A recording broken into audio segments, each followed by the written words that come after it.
Walhasil anna istihlafil jum'ah ada beberapa keadaan.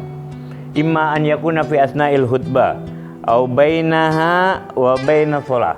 Atau antara khutbah dengan salat. Au fi salat. Ada 3 keadaan berarti kan? Di tengah-tengah khutbah, sedang berkhutbah khatibnya tiba-tiba ahdasa. Ganti kan? Nanti dijelaskan. Itu keadaan pertama. Atau khatib udah selesai baca khutbah kemudian hadas, atau digantikan enggak hadas, digantikan dengan imamnya orang lain. Keadaan kedua. Keadaan ketiga di dalam sholat. Seperti tadi, misalnya imamnya hadas. Jangan kalian tahan. Misalnya kalian jadi imam, kalian hadas. Misalnya buang angin. Malu. Jangan haram minta tanggung itu jamaah satu masjid. Karena nggak sah semua sholatnya gara-gara ente. Karena kedar cuman malu. Keluar kalau hadas. Nggak kedengeran ini kentutnya. Misalnya seperti itu. Terus kalian malu nggak keluar. Kalian nggak sah semua makmumnya nggak sah kalian yang nanggung dosanya. Paham? Jadi keluar, jangan membesarkan malu sama Allah. Paham ya? Fa in kana al-awwal istirat sima' khalifatu Muhammad min arkanil khutbah. Kalau yang pertama yang menggantikan khatib yakhthub, syaratnya harus mendengar arkanul khutbah. Arkanul khutbah ada berapa? Ada 5 di khutbah pertama, ada 5 di khutbah kedua. Paham ya? Apa? Hamdalah wa sholaa ala nabi fihima. Hamdalah juga fihima. Baik di khutbah pertama dan di khutbah kedua. Salat ala nabi di khutbah pertama dan khutbah kedua. Wasiat taqwa di khutbah pertama dan di khutbah kedua. Wa qiraatul Qur'an di khutbah pertama. Cuman 4 itu doang. Jadi kalau seandainya Habib khatib, alhamdulillah wassalatu wassalam ala sayyidina rasulillah wa ala alihi wa sahbihi wa man wala. Amma ba'd usikum ya ayyuhal ikhwan bittaqwa Allah kama qala Allah ta'ala fil Qur'anil Karim innallaha wa malaikatahu yusholluna 'alan nabi ya ayyuhalladzina amanu taqullaha haqqa tuqatih fala tamutunna illa wa antum muslimun. Duduk. Cukup gak? Cukup udah khutbah itu. Bangun lagi khutbah kedua. Alhamdulillah wassalatu wassalamu ala sayyidina rasulullah wa ala alihi wa sahbihi wasallam. Amma ba'du usikum wa nafsi bittaqwa Allah. Waqad qala hadha min qa'il ittaqullah haqqa tuqatih fala tamutunna illa wa antum muslimun. Allahumma ighfir lana walil muslimin, Allahumma arhamna wal muslimin, Allahumma arda anna warda an muslimin. Duduk. Salat. Cukup gak? Cukup. Makanya disunnahkan memperpendek khutbah, memperpanjang salat. Hadis diriwayatkan oleh Imam Muslim yang mengeluarkan hadis tersebut. Paham ya?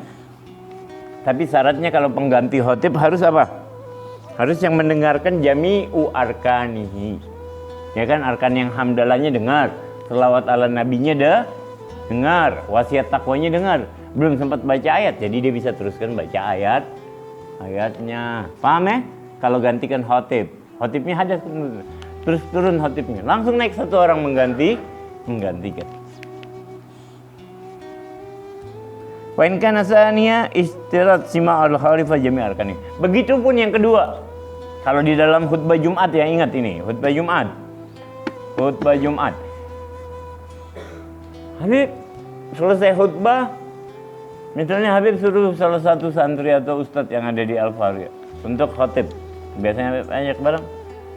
Capek Habib, suaranya Habib suruh salah satunya maju untuk menjadi imam. Kalau dia dengar semuanya, boleh. Kalau dia dengar khutbah Jumat arkannya, boleh. Nggak tiba-tiba kucluk datang terus dia jadi imam. Dan kebanyakan yang terjadi zaman ini, saking nggak enaknya, biasanya karena diundang khutbah Jumat kan biasanya undangan. Nah lagi-lagi berkaitan sama amplop, ya kan? berkaitan sama amplop, khotib pagi khutbah, nggak ada nih yang dijadwalkan nggak datang. Biasanya ini terjadi banyak nih, khotib yang dijadwalkan tidak datang. Khotib badal menggantikan yang ada di masjid badal, ya kan, seadanya menggantikan. Selesai khutbah Jumat selesai, tiba-tiba yang dijadwalkan khotibnya datang. Biasanya disuruh jadi imam nggak? Disuruh jadi imam. Padahal dia nggak dengar arkanul khutbah. Sah nggak sholatnya? Nggak sah Jumatnya semua. Cuman karena nggak enak, akhirnya kan rata-rata begitu. Betul nggak Kiai Masud?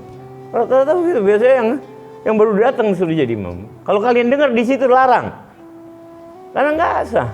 Dia nggak dengar arkanul khutbah secara sempur. Ini kalau khutbah Jumat ya. Kalau sholat Jumat. Karena kalau sholat Idin kan sholat dulu baru khutbah. Paham ya? Ini yang terjadi karena urusan amplop, bingung nanti mungkin bagi amplopnya apa segala macam. Aduh, astagfirullah. Ya. Apa?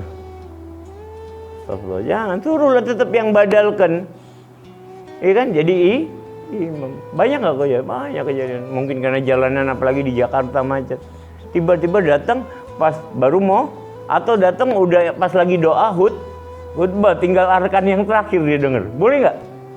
Nggak boleh. Karena nggak enak tiba-tiba dia maju kan ke depan.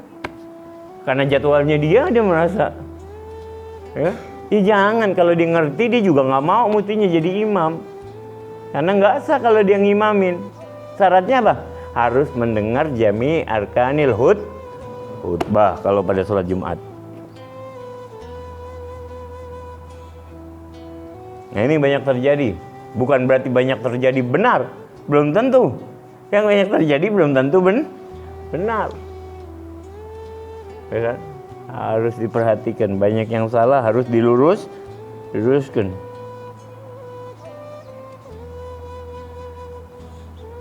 Sami'al khalifah jami' arkaniha. Idza man lam yasma' dzalika laisa min ahli al-jum'ah. Fa inna ma yasir min ahliha idza dakhalat shalat. Wa in kana salisa fi al-sasa.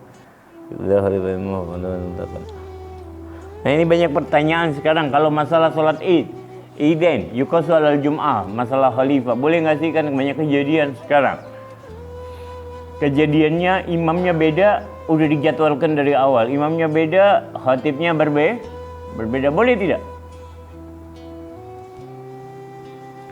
Yang pasti Rasulullah dan Khulafaur Rasyidin tidak pernah melakukan. Di zaman Nabi, fi asri Nabiyuna Muhammad bin Abdullah sallallahu alaihi wasallam, dan di zaman Khulafa yang 4, Abu Bakar, Umar, Utsman, Ali, tidak pernah yang khatib yang jadi imam. Bahkan ada hadis riwayat hadis Jabir bin Abdullah Al-Ansari, ya, imam man khutiba, ya kan, walaupun di situ katanya nasnya indah ilmu usulul fiqih, nasnya itu buat mereka yang tahiyatul masjid, ya, walaupun zahirnya hadis tersebut jelas khatib yang imam yang khutbah. Zahirnya hadis tersebut menjelaskan tentang itu, tapi nasnya jatuhnya memang tentang mereka yang tahiyatul masjid. Maksudnya tetap kalau tahiyatul masjid wa imam yakhutub tetap sunnah tahiyatul masjid, tapi rakaatin khafifatain. Zada ala rakaatin khafifatain, maka kelebihannya adalah makruh bisa haram. Tetap disunahkan sholat Jumat. Sholat tahiyatul masjid, maaf. Sholat tahiyatul masjid. Tapi rakaatin khafifatain, jangan lebih bacaannya dari 3. Ya kan? Baca Fatihah saja. Kemudian ruku baca apa? Subhanallah bihamdinya, jangan lebih dari 3. Jangan dipanjang-panjangin, orang lagi udah telat. Khatibnya lagi khutbah. Ya kan? Sholat tahiyatul masjid tetap diperbolehkan, tapi dipercepat gerakannya. Qadru wajib saja, jangan sampai berlebihan. Ya. Itu nasnya hadisnya Jabir bin Abdullah Al-Ansari seperti itu. Indah ilmu usulul fiqih. Bahkan Syekh Wahbah Al-Zuhaili mengatakan al-zahir ketika melafadznya jelas tentang ma'aninya. Walaupun nasnya bukan untuk hal tersebut.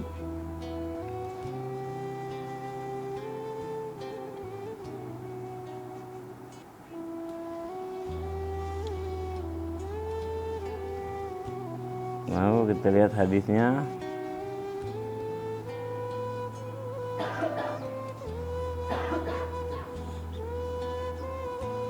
Hadis Jabir bin Abdullah Al-Ansari.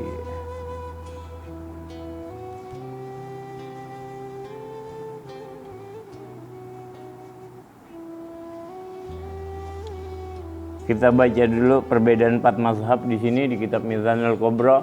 Ada perbedaan di antara 4 mazhab. Wa min zalika qaulu Abu Hanifah wal Malik fi arja riwayatihi la yajuz. La yajuz an yusalli bin nas fil jum'ah illa man khutiba. Kiasan alal Jumat, khutbah Id dan khutbah Idul Fitri dan khutbah Idul Adha. Di sini ada qaul dari Abi Hanifah wal Malik fi arja riwayatihi. Ada 2 riwayat memang di dalam mazhab Imam Abu Hanifah dan Imam Malik. Tapi yang paling kuat riwayatnya, mereka mengatakan tidak boleh berdasarkan hadis, ya, harus yang melaksanakan imam, mereka yang melaksanakan khutbah. Itu. Jadi kalau mazhab Imam Malik jelas nggak bolehnya. Illa li udrin, kecuali ada uzur, sakit misalnya atau pingsan tiba-tiba. Ah, silakan. Nah, itu beda lagi. Fayajis ma qaulul Malik fi riwayatil ukhra anhu innahu la yusalli illa man khutiba. Wa ma qaulu Sawfi fi arja qaulai. Bizawaz dzalika wa riwayatan an Ahmad. Fal aula fi tasdid wa sani musaddad wa salis muhaffaf. Wa muhaffaf faraza al-amru ila martabatil mizan. Wal wajhul awwal ittiba falam yablughuna. Nah, ini yang pendapat Maliki, Abu Hanifah dan arja fi qaulul Imam Syafi'i makruh. Imam Syafi'i ada 2 riwayat makruh. Walaupun di Nihayatul Muhtad Imam Romli mengatakan boleh, ya kan, tapi mu'tamad mazhab Syafi'i annahu makruh. Mu'tamad mazhab Syafi'i makruh kalau yang khotib dengan imamnya berbeda. Paham? Di sini. Berdasarkan istinbatnya wajhul awwal dittiba. Mengikuti falam yablughuna an ahadan shalla bin nas al-jum'ah fi asri Rasulillah. Khotib dan imamnya berbeda di zaman Nabi Muhammad. Di zaman Nabi Muhammad enggak ada yang berbeda. Wa asrul khulafa ar-rasyidin, begitupun di zaman khulafa ar-rasyidin enggak ada yang berbeda. Laman khotabah wa yarful jawab an qaulul Malik. Wajhul salis adamu wurud an-nahyi an zalik. Bagi mereka yang membolehkan mazhab Imam Ahmad bin Hanbal karena tidak ada hadis yang melarang. Itu aja yang membolehkannya. Tidak ada hadis yang melarang, kan imam dan khatib berbeda. Cuman hanya itu dalilnya Imam Ahmad bin Hanbal karena tidak ada hadis yang melarang. Di situ anjuran katanya merupakan mazhab Imam Ahmad bin Hanbal mengatakan hadis yang tadi Jabir bin Abdullah itu, ya orang-orang Muhammadiyah yang ada sekarang mengatakan ya walaupun kita harus hargai pendapat, karena Imam Syafi'i pun hanya makruh batasannya, bukan tidak boleh. Mereka berpendapat hadis itu nasnya tentang tahiyatul masjid, bukan tentang imam Jumat. Karena hadis nas tentang imam ada sendiri menurut mereka. Ya, walaupun zahirnya hadis tersebut mengatakan tentang adanya lafaz yang zahir, man khutiba, imam man khutiba. Imam bagi mereka yang khutbah. Paham ya? Paham enggak sampai sini? Jadi jelas ya perbedaan 4 mazhab. Ya, al-aula keluar daripada hilaf. Maka seyogyanya kita keluar daripada hilaf. Kalau bisa lakukan yang imam dan yang khatib satu. Walaupun diperbolehkan, tapi itu tidak pernah terjadi di asar Nabi Muhammad, di zaman Nabi Muhammad dan di zaman Khulafaur Rasyidin. Semoga bermanfaat bagi yang ingin khutbah yang belum menjadwalkan. Semoga yang menjadwalkan hanya 1 orang. dia kan keluar daripada hilaf, itu dianjurkan para aslafun sholih. Khususnya nahnu Thariqah Al-Ba'alawi biasanya tidak melakukan hal tersebut. Khatib dan imam satu, sampai sekarang di Masjid Jami' Karim khatib dan imam tetap satu orang. Nah. Dan sunnahnya sholat id, kita mau dekat sholat id, sunnahnya di mana? Di masjid apa di lapangan? Di lapangan. Rasulullah hanya sekali sholat di masjid ketika dalam keadaan hujan. Semoga ini bermanfaat bagi kita semua. Semoga kita dijadikan ketika mengetahui kebenaran, melaksanakan hal tersebut. Jangan takut untuk menyampaikan yang hak, itu adalah hak. Walau kadang-kadang sulit untuk diterima bagi orang lain yang memiliki kepentingan selain kepentingan Allah dan Rasulnya, katakan yang hak adalah hak. Yang kita sampaikan hanya kepentingan Allah dan Rasulnya daripada kepentingan diri sendiri. Kepentingan Allah dan Rasulnya harus diutamakan daripada kepentingan golongan. Kepentingan Allah dan Rasulnya harus diutamakan daripada kepentingan apapun yang ada di alam ini.